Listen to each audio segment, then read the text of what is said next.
towards the differential diagnosis of ear diseases. So before starting my topic, I'll ask few questions to all of you. So how many of you know what are the diagnoses of ear diseases? Anyone can please speak out.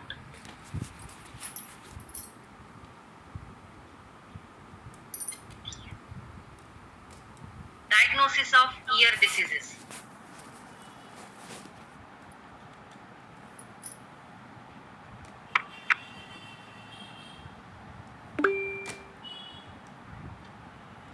Hello, आपको सुनाई दे रहा है?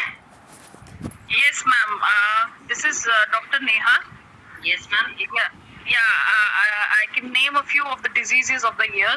Okay. We have acute and chronic suppurative otitis media. We have inflammation of the tympanic membrane as tympanitis. We have inflammation of the bones as mastoiditis. Then we have fungal infections of the ear. And Yes. then we have the disease of the inner ear like Meniere's disease. Yes. So these are the some of Suppose the if a diseases. patient comes Yes. to us and he says that there is a sounds from in the ear. Okay, and he asks, what could be the reason, ma'am, for these sounds? It What could are the be, answers you could give? yeah, You that's have to the explain common. to the patient ना कि क्या हो सकता है, मुझे क्या हुआ है जिसकी वजह से मेरे कान में आवाज आ रही है. हाँ, कान में आवाज with what we call as tinnitus. Yes, tinnitus. Yeah. So tinnitus can be due to first reason can be the blockage of the the tubes of the ear of the inner of the ear canal. Whenever there is a lot of wax, also then also we get sometimes tinnitus symptoms. Whenever there is a problem in the conduction of the ear in the bones, then also we have Right. tinnitus. But what I mean to say is, like if a patient comes to us and asks many questions, what could be the reason? Being a homeopath, giving a medicine is one approach. Okay. Then second approach, what I feel to say is the differential diagnosis. I mean to say, how will you differentiate one ear disease from another ear disease? Yeah, So, sure. what are your expectations? All of you, any one of you can just tell me what are your expectations from me.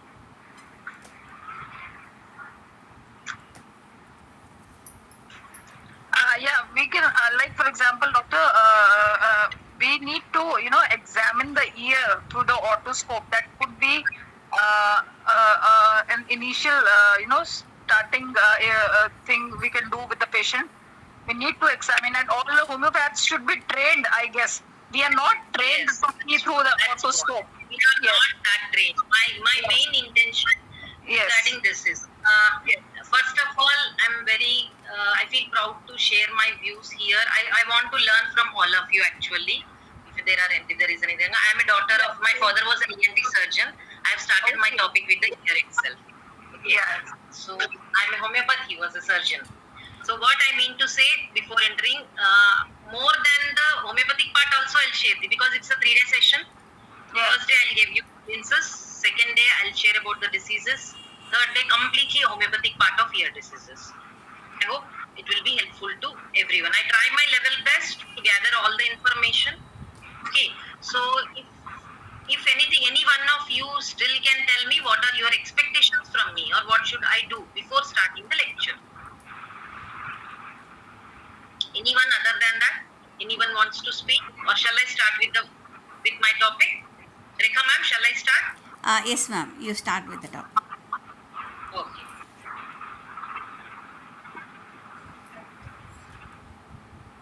Ear. Okay. So one of a famous ENT surgeon, he told about that ear is an extension of the mind.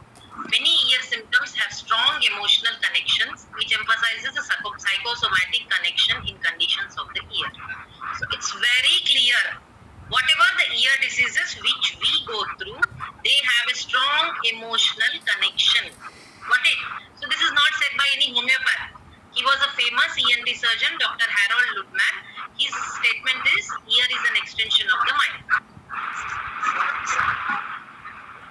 Second, one more American otologist. You can't fix Meniere's a knife, we manage it with the patient's trust. So this shows that doctor-patient relationship in chronic balance and inner ear disorders. Then comes to our condition, our Hahnemann. He told about local melodies are never to be considered as individual disorders, but as symptoms of deeper internal disturbances. Hence, lesser writings clearly he mentioned that the diseases of ear, nose, throat, there is no doubt the most dangerous of all the work done by specialists is local treatment. So, even though we are studying ear as the disease today, let me tell you that we will be discussing overall the connection between the ear and the general symptoms. I try my best. So, is diagnosis needed in homeopathy? If yes, why? This is an era of evidence-based homeopathy. Okay, so we need to prove or we need to show our evidences. For example, before treatment and after treatment, whether it be in the form of pics or whether it be in the form of any reports. So basing on that, we should know that diagnosis holds a significant importance in homeopathy. It's not just naming the disease, but as a guiding tool for individualized treatment. Our treatment is based on individualization, so it helps us, diagnosis helps us for the individualization. How if we know the diagnosis of the disease, we know the common symptoms of the disease, from which we can differentiate the peculiar individual symptoms, which forms the key to prescribing. Then to identify and stage and nature of disease. How it helps by whether it is acute or chronic, functional or structural, curable or incurable, miasmatic, so that we can give whether an miasmatic remedy is needed, intercurrent, or which needs a supportive treatment. Then to avoid suppression or wrong prescription. For prognosis and case management. Another very important aspect, medico-legal and ethical importance. Proper diagnosis is a legal and ethical obligation which helps us in evidence-based. We should be answerable. Then which helps in miasmatic analysis. Aids in selection of repertory rubrics, organ-specific rubrics, and also supports research and statistical analysis. So diagnosis is needed in homeopathy. Why we have all these points? I hope I am audible to everyone. Yes, ma'am. Clear है. Yes. Is my screen visible? Yes, ma'am. Okay. So these are the common ear symptoms. Otalgia, which is pain in the ear. Kaan mein dard. N number of causes. If we go through and discuss, there are n number of causes. So do we select the remedy basing on the cause? Do we select the remedy on the pain? That I am going to discuss later on. But if you go through the different symptoms, one is otalgia, which is pain in the ear, otorrhea, which is discharge from the ear, deafness or hearing loss. One of my observation after COVID and after vaccination, I have observed a lot many cases of tinnitus and hearing loss. I exactly can't correlate it, but I have observed that I am going through many number of cases of deafness and tinnitus, specifically tinnitus. Then we have vertigo, another symptom, ear pressure, fullness, blocked sensation. This we commonly feel while we travel, air travel, which is very common symptom. We also should advise accordingly. Next is dizziness, another unsteadiness and imbalance. Other few symptoms which include nausea, vomiting, nystagmus, which are involuntary eye movements, itching in ear canal, and swelling and redness around the ear. So these are the common symptoms. Any disease if you go through, because our homeopathy, we give prescription on these features, right? So we have 12 features which are helpful for the diagnosis of ear disease. So these are the 12 symptoms. Once again I repeat, otalgia, pain in ear. I hope everyone is understanding. I am taking you, all of you, to third year VHMS. Try to get adjusted so that refreshing of the knowledge, it may be helpful. Otalgia, otorrhea, deafness or hearing loss, tinnitus, which are abnormal sounds in the ear, vertigo, which is spinning sensation, sensation of ear pressure, fullness or blocked sensation, dizziness, unsteadiness, imbalance, nausea, vomiting, nystagmus, which are involuntary eye movement. This is also a symptom related with the ear itself. Itching in ear canal, very common, and next is swelling and around the ear.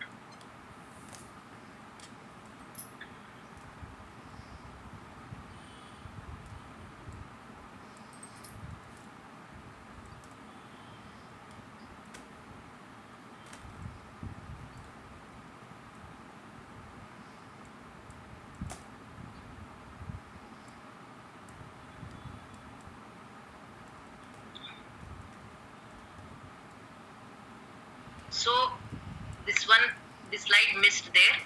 Symptoms and findings. So after few years of teaching and after few years of practice, this is my analysis which I have gone through. This chart is prepared by myself, my observation. Suppose if a patient has come to us with pain in the ear. Okay. So we have to differentiate whether that patient is suffering from external ear disease, middle ear disease, or whether the patient is suffering from inner ear disease.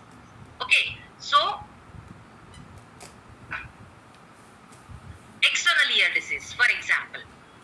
Okay, in cases of external ear diseases, pain is more. Remember this. At the same time, if we go for inner ear diseases, they are usually painless. This is a very important point we should remember here. मतलब कान की बहुत सारे complaints है उसको, but कान में दर्द नहीं है. Okay, so I have indicated 3+ and 2+ here. Most of the external ear diseases, they have extreme pain. Most of the middle ear diseases, they have mostly painless or there may be mild pain. But inner ear diseases are usually painless. Second important symptom. If you remember, first of all, I have given you the chart of symptoms. Now I am telling you the differentiation between external, middle and inner ear diseases, how to differentiate. Patient has come to us. There are 3 patients sitting in the clinic. One patient is complaining of extreme pain in the ear with mild or no discharge and no deafness. Second patient, he may be complaining of mild discharge and mild pain. Other patient may be sitting with a complaint of deafness. So these 3 are the diseases in front of us. The second symptom is otorrhea. Otorrhea means which is ear discharge. In most of the external ear diseases, it is usually there is no discharge. If at all, if it is there, which will be very, very mild because of some furunculosis or because of some boil, etc. Then in case, sorry, here it is.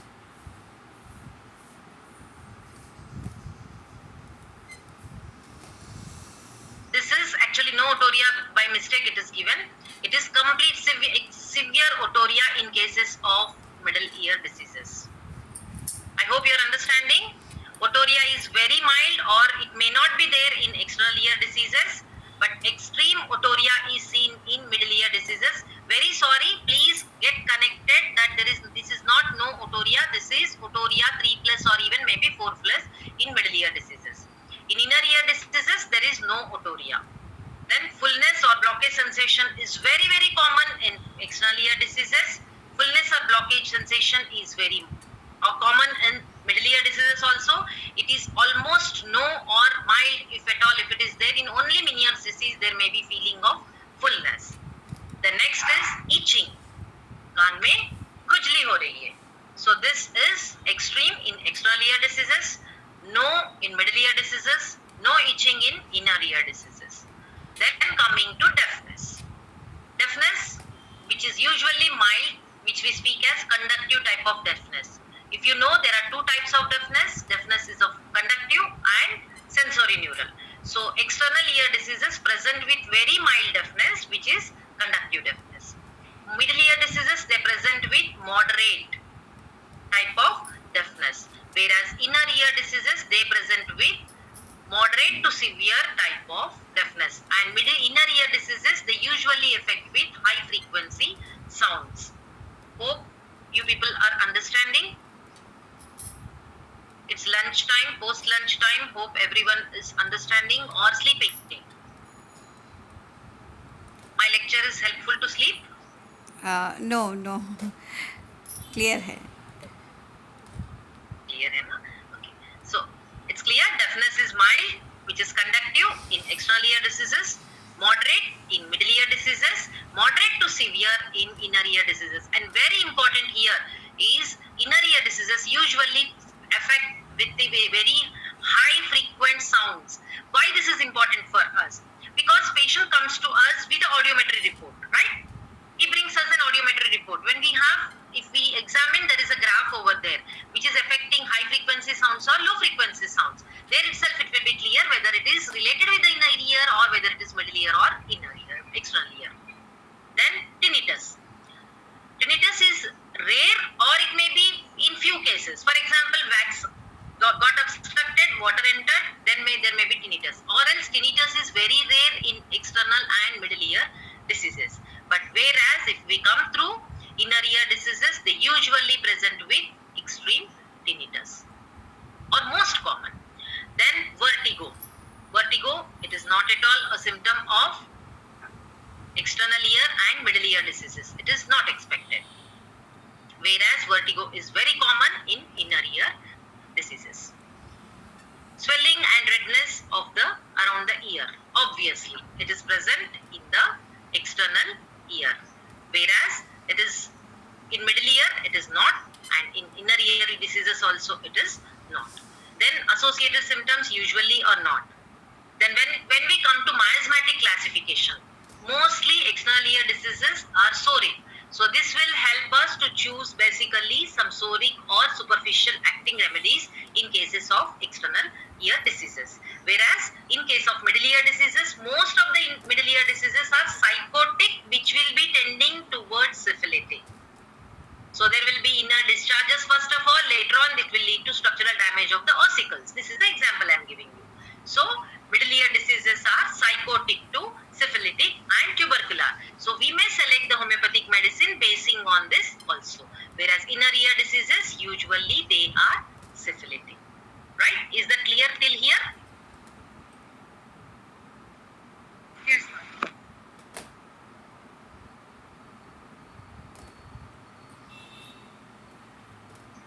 So first of all, I have told you about the ear symptoms and signs.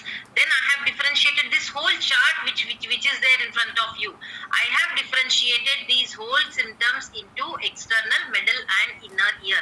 I am telling every one of you, please remember these things. You have to, it will be definitely helpful in your practice. Because we don't have any tools at our clinic to diagnose. Got it? So these are the only tools for the diagnosis. Homeopathic approach towards the ear diseases. Okay, so how will we approach the cases of diseases? I have just given the names in short in this. At the last session, I'll discuss all the remedies. Okay, so chief complaint. अपन तो history लेते ही we'll take the history of like preliminary data, etc. Then when we start with the chief complaint, it will be usually pain, which is otalgia. I have given you the example of belladonna. Suppose sudden pain, we may prescribe belladonna. Onset gradual, we may go for pulsatilla. Sudden, we may go for aconite. So these are the examples. Suppose pain in the ear itself, but the patient has a history of trauma. किसी ने जोर से कान पे थप्पड़ मारा, बस. It may lead to hematoma. Okay. Then in that cases, you can go for arnica ruta. I have collected all these from the therapeutic books. Arnica ruta and symphytum. Okay. Then pain in the ear may be because of hard wax. There are many people who have the tendency of cerumen or wax getting collected in the ear, which leads to pain. And conium is the best remedy, I can say. There was one of my patient who was recurrently coming to me for the recurrent collection of बार कान में wax हो जाता है. My family members will take me to ENT specialist. They'll give you some, they put some drops for 2 days, even antibiotics also, thereafter syringing and the whole procedure. Every once in 2 to 3 months, this patient used to suffer with hard wax. Conium, which helped him a lot. After conium, he got only two times blocked in the ear. So I can say whoever the patient coming, so this conium may help for the softening of wax, and also it will stop further recurring hard wax. Okay, even pain in the ear may be a preferred pain, like because of tooth complaints.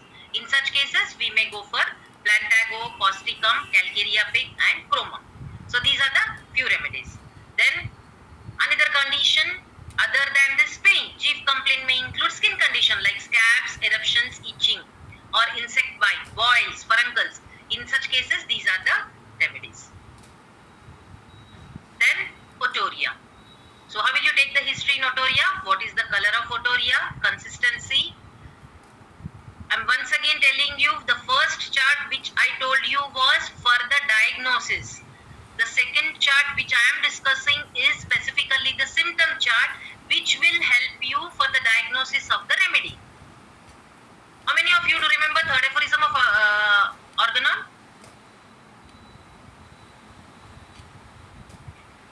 Anyone is listening? Hello? Hello? हाँ, yes ma'am. Okay. So third aphorism of Organon, if we remember, knowledge of disease, knowledge of medicine, application of disease knowledge to drug knowledge, and also removal to obstacles to cure. So in that basis itself, so discharge, color, consistency, odor, quantity. So basing on that, we may select either pulsatilla, hepa, sulf, mudsol, salicia, etc. Again, hearing loss, sudden, whether it is sudden or whether it is gradual, or whether it is affected from birth, or we may is it senility. So the remedies like graphites, nitric acid, calcarea carb, sorry it is, aurum and calcarea. Tinnitus.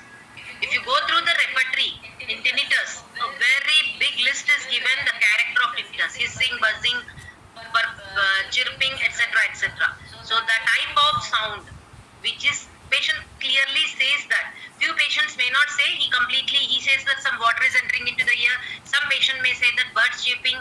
So basing on that, we have rubrics. We will discuss it later. So type of sound aggravation or ameliorating factors, and most important remedies include natrum salicylate, salicylic acid, chinopodium, chininum sulf. These are considered as the most specific remedies. If you go through any repertory in any tinnitus, these remedies, one or the other remedy are definitely found. The next is fullness or blocked sensation. Then other associated factors you should take in the history, which include whether this patient has a history of cold exposure, history of water entry, or history of trauma. Then previous allopathic treatment. Why? These medicines will to rule out for the ototoxicity. Then past history. Very commonly, one of the ENT surgeons said that pediatric ear diseases are the best for us because our whole life, they are the bread and butter, they say.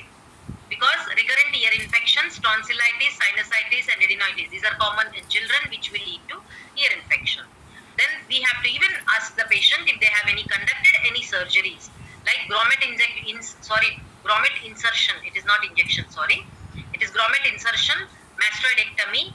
These are. So mastoidectomy is removal of mastoid. Grommet insertion, anyone of you know? A small tube is inserted into the tympanic membrane. Cigar therapy, like a small tube, it is kept. And history of tuberculosis or measles. Then we come for examination. So one of the doctor recently, she told me now itself in the discussion. So we should inspect. Patient आया है, complaint बता रहा है, कान में दर्द है, कान में से discharge है. Patient has come to us. His complaint is, I have pain in the ear, I have discharge from the ear, I am unable to hear since few days. So what are the things as a homeopath which you should look for? So till now we were discussing symptoms. Now we are come to the signs. On examination, observe the pinna, observe for the discharge. Are there any skin changes noticed? Then comes the otoscopy. Otoscopy, a small otoscopy is available which can be examined even in our OPD practice also. Many of our homeopaths, we usually don't go for this. So I request, if you can make it, a small otoscopy is available. Nowadays even it is self-illuminated, means we have a light in that also. So we can clearly visible external ear canal also, tympanic membrane also clearly visible through otoscopy. So why we should look for the tympanic membrane? which will be helpful for congestion, bulging, perforation, etc. So otoscopy is again an examination of the ear at our clinical OPD level. Then next point is tuning fork tests. So most of us again this is also OPD procedure actually. We should keep at least one tuning fork at our clinic. So at least there are two factors for it. Either we may check or at least patient will feel that we are checking the patient by the tuning fork. This is outpatient level test to examine patients for air conduction and bone conduction. All of us know about Rinne's and Weber's test. Do you remember any one of you how to conduct these tests? You may say yes, no, all right, or something at least in the messages or by raising hand. Yes. Yes, ma'am. Okay. Yeah. So most of you remember? Yes. Okay. Next comes the audiometry, which is a ready-made test available. Okay. So we directly will come to the through the report. The patient brings the report, and in the report it is given whether it is how sounds are affected or whether it is sensorineural, etc. And vestibular tests. These tests are specifically for the balance, and these tests are conducted for the inner ear. Then coming to the based on the above history and examination, we come to a diagnosis and finalize a group of remedies. For example, if it is itching, hypersensitivity, mild discharge and pain, we usually think of SORA or psoric remedies. Then if bone involvement is noticed, perforations, deep ulcerations, we obviously think of syphilitic remedies. Thick offensive discharge and warts in the external ear, psychotic remedies. Tubercular remedies are usually thought of when recurrent infections, wasting and suppuration.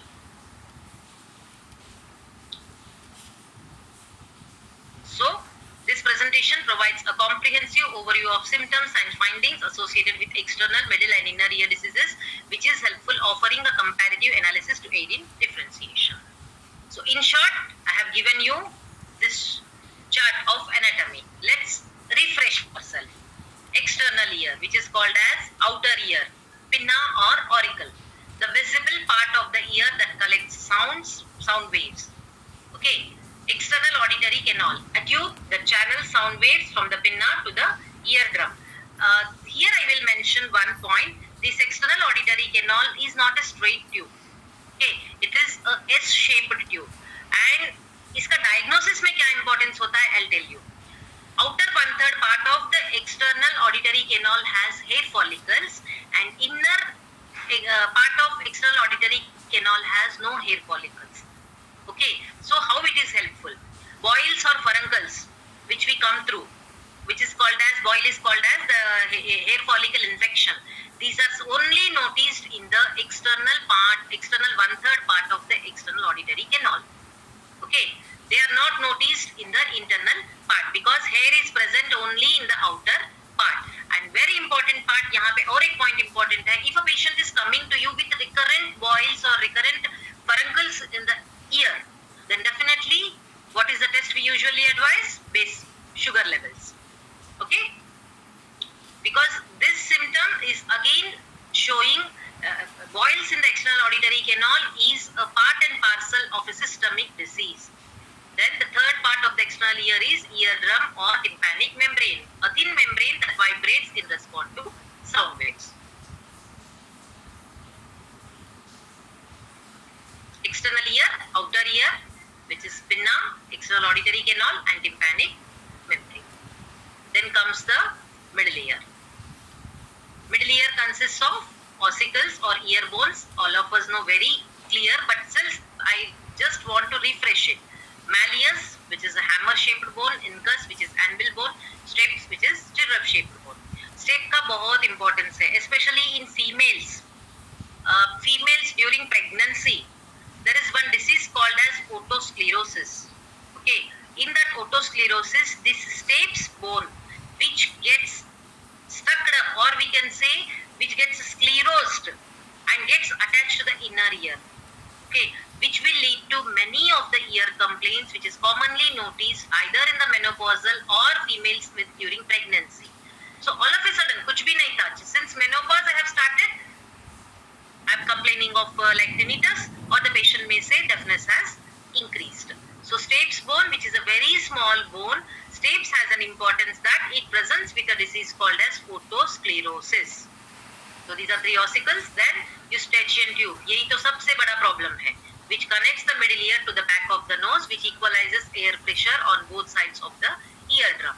So if this is small, or if this is not clean, or we can say if it is not clear, then the patient usually presents with ear diseases. In children, if you go through, children, especially feeding babies, if the mother feeds the baby in a slanting position, okay, and or in complete lying down position, the milk enters the eustachian tube, then it will lead to recurrent ear infections. So eustachian tube is the connection between the middle ear and which helps the equalizes the pressure. Then inner ear, cochlea, a spiral shaped organ that converts sound vibrations into the nerve impulses. So cochlea is basically which converts the sound vibrations collected from the external ear and middle ear, and it converts them into nerve impulses. Vestibule and semicircular canals, these are responsible for balance and spatial orientation. Then auditory nerve or cochlear nerve, very important nerve, vestibulocochlear nerve, which is the 8th nerve. There are two parts of it, vestibular part and cochlear part. So the cochlear part of the vestibulocochlear nerve, which transmits hearing signals from the cochlea to the brain. Then in short, I am telling you the different external ear diseases. Otitis externa, which is called as swimmer's ear.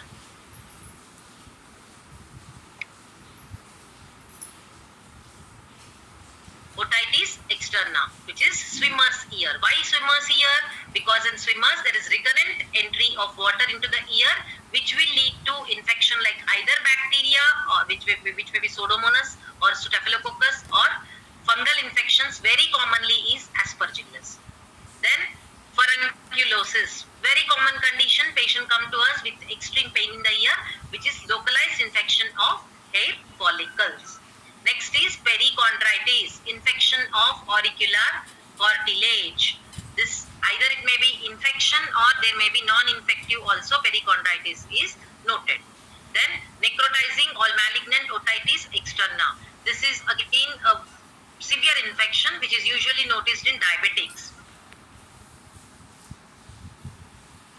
Another condition which we come through in ear, external ear, is dermatitis or inflammatory conditions like psoriasis, seborrheic dermatitis or contact dermatitis. Trauma, auricular hematoma. Any one of you know there is a condition called as cauliflower ear. So I'll mention it over here. It is seen usually in boxers. In case in boxers or wrestlers who go for wrestling, so recurrently there will be trauma on their ear. Okay, बार बार कान पे मार लगने लगता है उनको, trauma. Okay, because of this that gets converted into hematoma. There will be hematoma formation. Before that hematoma gets observed, again there will be a history of trauma. So because of recurrent trauma to the ear, that hematoma it gets converted into a hard structure.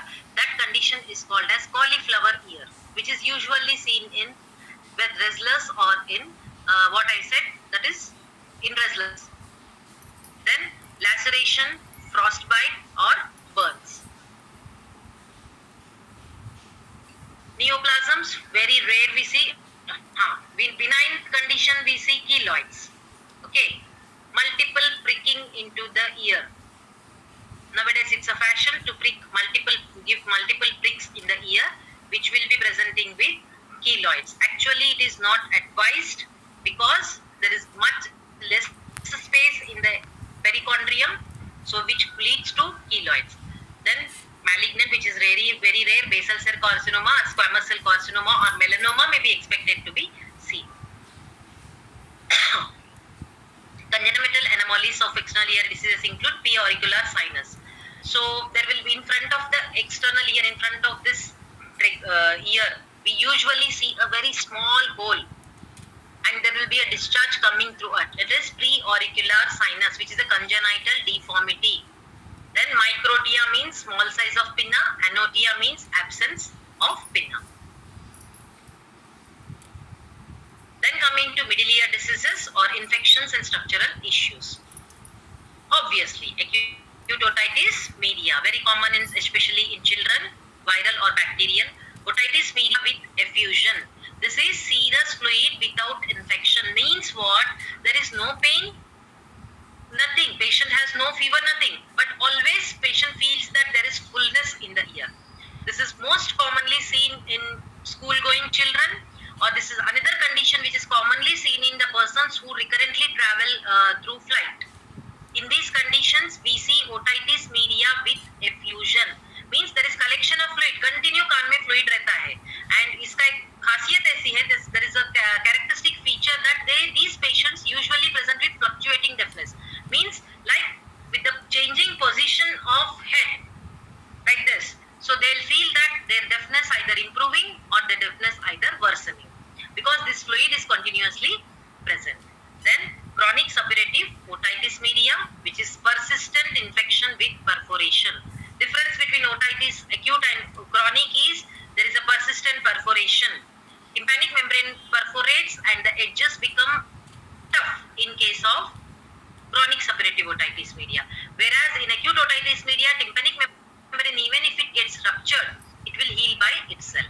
Then mastoiditis, this is extension of infection to mastoid hair cells. Then structural or mechanical conditions, eustachian tube dysfunction, as I told, in cases of especially flight travelers. Tympanic membrane perforation. Tympanic membrane perforation is again the same thing. There is a what we can say acoustic trauma, means बड़ा bomb blast हुआ है कहीं तो भी, बस उसके बाद से सुनाई नहीं दे रहा है, और दिवाली में फटाके फोड़े थे उसके बाद में से सुनाई नहीं दे रहा है. Means that perforation of the tympanic membrane because of history of exposure to loud sounds, which is called as acoustic trauma. Barotrauma. Persons usually trekkers who go for high altitudes in where the air pressure is not maintainable. In that cases, ear is exposed to barotrauma. Then cholesteatoma. Even though this is called as coma, means usually we think of cancer, but this is not a cancer. But cholesteatoma, in short, I can say is presence of an abnormal skin in the middle ear. Okay, cholesteatoma, very dangerous condition, and as a homeopath, because for the surgeons, they usually advise to go for surgery of removal of cholesteatoma. But as a homeopath, we can help these patients a lot. Patient की history ये congenital भी हो सकता है, और it can be even seen in chronic suppurative otitis media. क्या होता है ये? What is cholesteatoma? I am telling you. So usually middle ear, as simply what we can say, the epithelial lesion is usually smooth, but in case of cholesteatoma or this epithelial region, if it gets converted into keratinizing, then it is called as cholesteatoma. Cholesteatoma term आया है, it looks like what you can say onion layer. Okay, meaning इसका आता है, मतलब usually it feels soft. Okay, this is about the middle ear diseases. Basically, we have acute otitis media, chronic otitis media, serous otitis media, tympanic membrane perforation, barotrauma, and cholesteatoma. So few more which is very rare. Glomus tympanum, congenital cholesteatoma, as now mentioned, ossicular chain anomalies. These can be again hereditary. मतलब these things, why we should know these things? Because patient comes to us without any history. Everything was fine. Okay, suddenly he started. So usually these things will help us. Blast injury to tympanic membrane. Then inner ear or vestibular disorders. All of us are familiar. The inner ear plays a crucial role in both hearing and balance. So diseases affecting this part of the ear can lead to a range of debilitating symptoms, particularly those related to vestibular function. These conditions primarily affect the balance system within the inner ear, leading to symptoms like vertigo and unsteadiness. What are these conditions? Benign paroxysmal positional vertigo, BPPV. Most of us come through this condition, especially in old age. We see many patients. चक्कर आ रहा है, ऐसे feel होता है कि जैसे room पूरा घूम रहा है. Patient says that there is a spinning sensation There is no cause. If we ask, is there any neck pain? No. If we ask about any brain symptoms, any history of trauma, nothing. All of a sudden, when I'm sitting, it's okay. When I change my position, I complain of vertigo. This is called as benign paroxysmal positional vertigo, which is very commonly because of the disorder in the inner ear. Meniere's disease, very common, all of you know. Episodic vertigo, tinnitus, hearing loss and oral fullness. So, if a patient is coming to us, vertigo, मुझे चक्कर क्यों आ रहा है doctor साहब? Why I am complaining of this vertigo? So, we have even brain lesions conditions also. Okay, that's a different issue. But we should be able to say benign paroxysmal है क्या Meniere's है क्या vestibular neuritis है क्या labyrinthitis है, ये आपको उनको आपकी लैंग्वेज में समझाना है. Got it? You have to explain. अभी Meniere's disease, what happens in Meniere's disease? The endolymphatic organ or the inner ear completely it gets bulged out. मतलब उसमें overall it gets bulged out. Okay, the condition is called as endolymphatic hydrops. Means water accumulation बहुत ज़्यादा हो जाता है. So the patient complains of episodic vertigo, tinnitus, hearing loss and oral fullness. This is Meniere's disease. Next is vestibular neuritis, acute vertigo. So infection of the vestibular part of the vestibulocochlear nerve, which presents with vertigo and there is no hearing loss. Labyrinthitis, that is inflammation of labyrinth, which is the organ, internal organ. Vertigo and hearing loss. Other than the conditions, very commonly we come through is presbyacusis, sensory neural hearing loss, which is presbyacusis. Anyone of you know what is this? Hello? Hello, hello? Anyone there? सुन रहे हैं सब लोग? Yes, ma'am. Hello? Yes, ma'am. Okay. Yes, Presbyacusis, anyone of you know? Anyone of you know presbyacusis? no, ma'am. So presbyacusis is by age if a patient stops hearing loss because of old age. Presbyopia, you know, which is seen in eyes. Eyesight of old age we say. चश्मा 40 साल के बाद सबको चश्मा लगता है, right? That is presbyopia. वैसे ही presbyacusis means because of old age the patient's hearing loss, patients stop presents with deafness, that is called as presbyacusis. Another is noise induced hearing loss. As I told you, exposure to sudden heavy noise, there is some decibels which I'll tell you later on. So if our ear gets exposed to that much decibels within a short period of time, that is called as noise induced trauma, which also presents with sensory neural hearing loss. Very important part is ototoxicity. Aminoglycosides, painkillers लेने का है, ये दवाई लिया, वो दवाई लिया, पता नहीं क्या हुआ, but सुनाई देना कम हो गया है. There are many drugs which present with the side effect of ototoxicity. Then sudden SNHL, that is sensory neural hearing loss, often idiopathic. Then congenital, which may be genetic, or taught infections. Remember this also, mother during pregnancy affected with this type, the child usually born with sensory neural hearing loss. Autoimmune ear diseases and viral labyrinthitis. One more common condition which usually seen nowadays, acoustic neuroma. Patient has come to you with the progressive sensory, धीरे बढ़ते गया, young age, 30-35 patient comes to you with a complaint of hearing loss. Patients, आजू बाजू के लोग are observing कि this person is day by day, his hearing is reduced. So what is the progressive sensory neural hearing loss? Later on increasing in tinnitus and imbalance, which we usually gets confused with Meniere's disease. So here it helps us, or we have our diagnostic tools will help us whether it is acoustic neuroma or not. I'll tell you how to diagnose later on. Then temporal bone fractures affecting the labyrinth will also present with hearing loss, ototoxic drugs these are, and tumors, etc.